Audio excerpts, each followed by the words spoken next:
Hey everyone, welcome back to yet another video.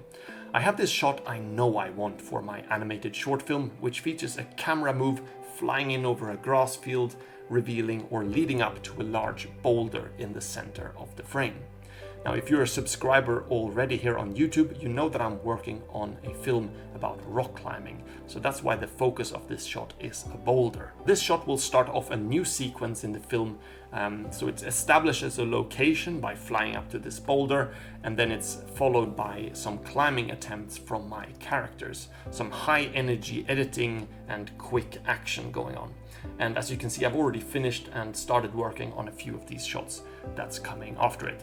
So to create this establishing shot, I thought I would try a new approach for it. On this channel before, we've looked at quite a few different methods of how to add camera moves to 2D looking images or painted backgrounds. We've looked at projecting images onto 3D geometries and so on, and I have plenty of videos showing that method. But there's one method I haven't shown or used before, which is to draw each individual frame of the background to create this perspective change of the camera flying over the field. Now here are some shots from the Ghibli film The Wind Rises, which uses this method very successfully. Now, if you want to go down this route of creating a shot like this, you kind of have to simplify the style a bit for all these elements that are moving, because you're redrawing the background for every frame. Now, I'm not fully sure what method the Ghibli animators used to create these shots. They might have just keyframed it all out and hand animated it, but to make sure I'm successful with my shot, I will give myself some visual reference to follow. And I will actually start by mocking this up in 3D so that I have something to work with and so that I can solve the shot before I commit to any hand animation. Using very simple geometry in Cinema 4D, I create a ground plane. I want there to be a path we can fly over. So using Cinema's landscape objects peeking through the flat plane, I'm able to elevate the ground slightly and shape how the path travels through the full landscape. The boulder will sit in the middle here, so I begin by using an older asset from a previous shot as a placeholder for it. I'm also using very simple geometry for the smaller stones that are scattered around it. I really like how the foreground in this shot from The Wind Rises almost rolls away from us. It's as if it's on a curved surface, really. And my shot will go in the opposite direction, so mine leads inwards rather than flies backwards. But I'll try to replicate this curving effect in my 3D file. I add a bend deformer to my ground plane, which helps to create this effect. The horizon line is always on the other side of this curved hill. I then animate my camera moving up towards the boulder. Now at this stage it doesn't have to look good at all. This is just a hardware render from Cinema that I've brought into After Effects. And all I'm doing here is to place out my elements to make sure that they are where I want them and that the motion is working. And by importing it into After Effects, I can actually try it out with a background as well. And luckily enough, I've already painted a similar shot to this before for the film, which is looking in the same direction. It's a lot wider and kind of higher up, but I think we can use a cropped section of this and put it into the other one. So I've just dropped this in here and animated the position a bit, and we get this kind of parallax effect, which I think is working really well. So there I saved myself quite a lot of painting work by reusing an old asset. But the next step now is to draw over this foreground for every frame, and that I'll do in Photoshop. You could perhaps do this all in 3D as well with some shaders, but I like the quality of hand-drawn elements, so that's why I take this route. I've started off by lowering the opacity of my reference layer and then drawing the outlines of the grass on a video layer on top. I do this for every frame of the animation before moving on to anything else.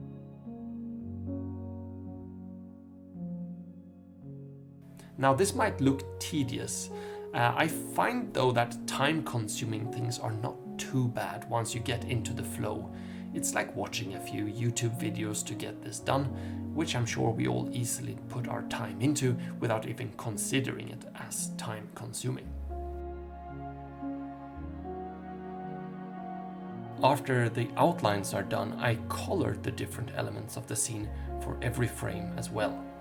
This I do on a video layer that is sitting below the outlines.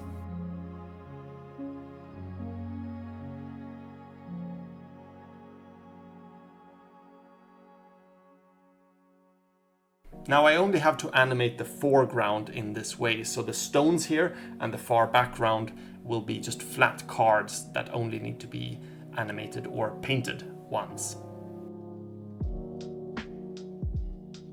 The shading of the grass, I don't have a visual reference for this, so I'm drawing it in by hand and I'm focusing on one shape at a time. I try to make them follow the 3D ground plane as well as I can. This will produce a slightly inaccurate render, as these elements are hand placed by me and sort of estimated rather than perfectly fitting the 3D environment. It all adds to the style, I think. I don't try to intentionally place them wonky or so, rather the opposite. I really do my best to match it, and that will still give that slightly off look.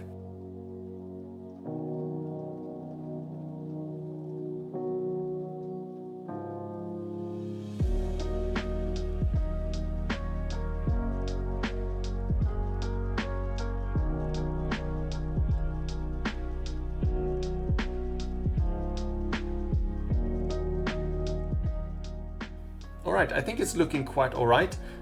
One thing that is bothering me is this rock here, how it's creating a tangent with the grass line there. So I think by just elevating it a little bit so it cuts over the horizon line here, we'll get a more three-dimensional look out of it. So I'm gonna adjust that and hopefully that looks a bit better.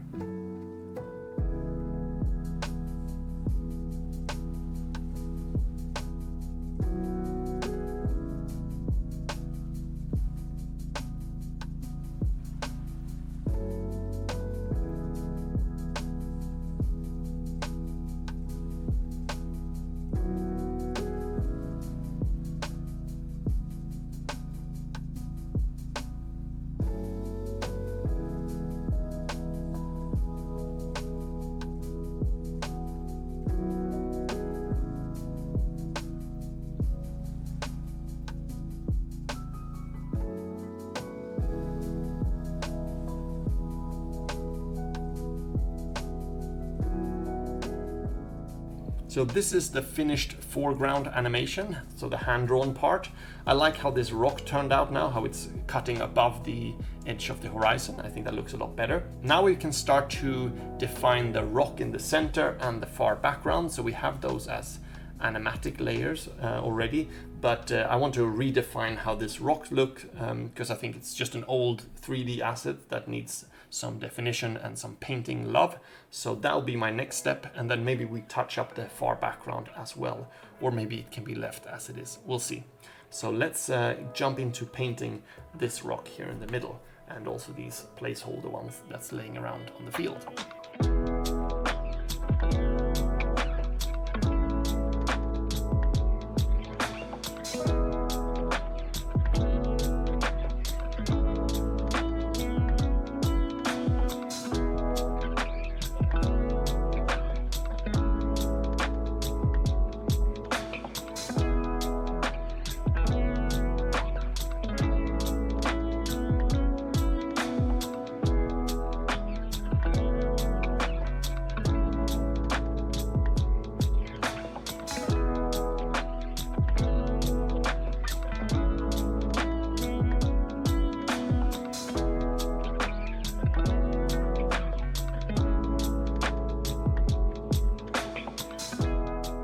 So I'm now putting all my elements together to create the final image in After Effects.